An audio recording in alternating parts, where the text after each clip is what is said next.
Hey, what's going on, man? It's your boy Brendan Bird. Definitely would love to just drop a couple jewels, man. Something I'm gonna try to make it really quick, cause I need to make it quick.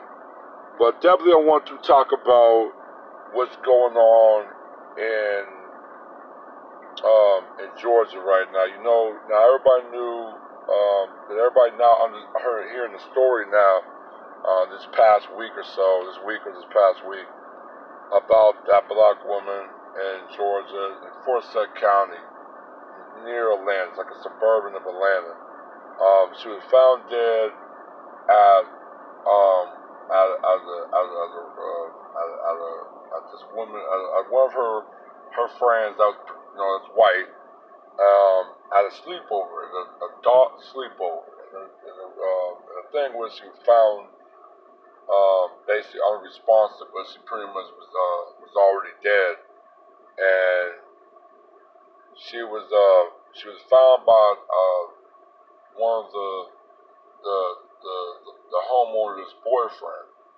Name was Jose Barrera, like a Hispanic guy, and he found him. Now my question is, it was supposed to be a woman only slumber party. Why was there men at the slumber party? They said it was three. And also too, they said that she was probably drunk when she slipped and fell off, and she hit her head off the ground, causing her to suffocate, and some laceration, bruises from the fall. But a fall from a balcony will do certain type of damages, but it won't do damages all over the body. And there were bruises all over the body. So there is some foul plays. Like obviously she was assaulted and she was killed. And with the red flag that's even popped up, they said the guy who was there, he works for the courts in Forsyth County. And he ended up getting fired because he tried to access the documents pertaining to the case that they claim was an accident. If, like I said, if my spider senses goes up, if you're trying to access something, a document that's pertaining to a case, but you work for the court, so so obviously you're going to put your job in jeopardy. There's something that is very urgent that needs to be looked at. So also too is in Forsyth County. Now, they're saying this county is one of the top most racist county in the country. So it's a lot of speculation of how they handled the case. They didn't do no further investigation. They didn't do no further research, especially with the coroner, and they kind of closed it as an accident. Even though I don't think it was an accident, it was a murder. So right now they said a lot of people was asking questions. A lot of people also want to know why did the woman go to the sleepover when she had 5 children at the house. That's something a lot of people was questioning too. A lot of people want to know why did the husband or whoever she was with, or the father, let her go to the sleepover, and why would she would even go to a sleepover? Most times that's the thing with kids, maybe from elementary all the way to maybe some part of college, will still participate in. But besides that, nobody ain't doing that. And I think was one thing I said to a lot of people, you gotta be very cautious and going to places where you are the only non-black, non-white person there. You gotta have some type of urgency and this could be, I'm not comfortable just being the only non-white person there. So I think that was also a question I probably maybe took heed to. But that right now they're still trying to look into more of it. But I definitely just want to put it out there. They got a couple. I think some people did talk about it. Her name was I think Tamila Horsford. So definitely, rest in peace to the sister. Sympathy to her family that lost their mother. Definitely, I want to also talk about the unrest in Haiti, what's going on with that's revolving with this president Moisen and the IMF, and also the police in Haiti um, arrested a group of basically white men, 5 Americans, 2 us European Serbians nationalists, um, with a huge weaponry. I mean, military graded assault rifles, some explosives, some armed drones, surveillance and stuff, equipment. So it was like a operation that something was about to go on with this group, and I think they were sent to protect a lot of American interests and a lot of the IMF for European interests. So that's what I think those guys were there for. I think they were there to protect certain interests. That's what's on that was in Haiti at the time, and there was also, I think, they were brought in also to almost to be a protection mechanism for the president of Haiti. That's really in battle right now, and everybody's calling for him to step down and resign. So there's a lot of things going on right now. Um,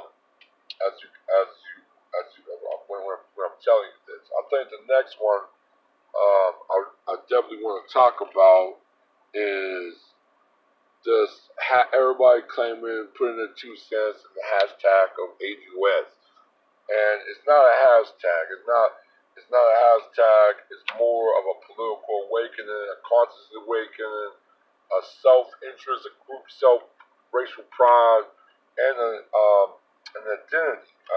identity, of claiming that's really is rightfully yours. A lot of people had some good videos about it. There were a lot of people that had a disagreement with the videos. I understand, and I've watched them all, and like I said, I don't have no complaints with that. Anybody can make a video or anything that they want. The thing I probably want you guys to stay on code. If you guys have a problem with it, I mean, just be neutral on it. If you voice some concern about the movement, that's okay.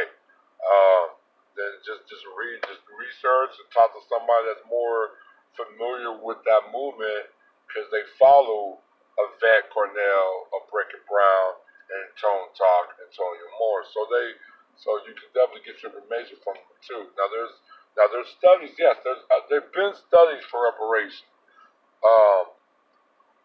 The UN did studies. There've been multiple studies for reparations. There've been things that reparation was somewhat given. When you think about the Reconstruction era, that was in a way reparation from the basically the former American slaves, requiring citizenships, requiring some certain type of wealth and land. So reparation was given to black people, American DUS, because some of them were slaves, but they also come from a whole descendant of slaves as well. So let's realize there's a civil rights movement, and really, I mean, the civil rights movement comes from different layers, but it's still the civil rights movement, and it spawned it spawned during the Reconstruction era, and it also spawned after the Reconstruction era. So we're talking about something that's almost 100 years old. Pan-African is almost 100 years old. It started around the early 1900s. Actually, it started with the Pan-African Congress in London in 1900. So, and actually a lot of Americans attended. I think Anna Cooper attended that meeting as well. So you had a lot of Black Americans participating even at the infancy of Pan Africanism, and actually before Marcus Garvey and the en route and the connecting Black Americans and Caribbeans and even eventually carrying into African continent in the early 1920s, it was already at least 20 years already in, 20, 25 years already in. So these movement um, takes years. It could take decades. It can actually take generations to really put things into a very full force momentum. Right now, this is just getting recognized. Just getting recognized as catching wind. As the ADOS, American Descendant of Slaves, we're making waves. We're a lot of people wasn't talking about a black agenda until the ADOS really came out with an actual black agenda that deals strictly with needed black Americans. So um, there's already a self-interest that need to be preserved. Like I said, if the Black American can get their feet on the ground, it will actually benefit the entire diaspora. Money, power, fluid education, and a whole um, self-racial awareness and pride and consciousness will start flooding through the diaspora. So it's more. It's like I said. A lot of black people gotta have to understand this not gonna take time. It ain't gonna happen overnight.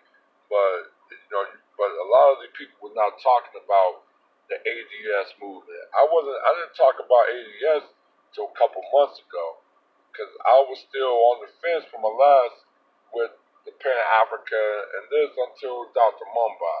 So that's what made me cross over into ADOS.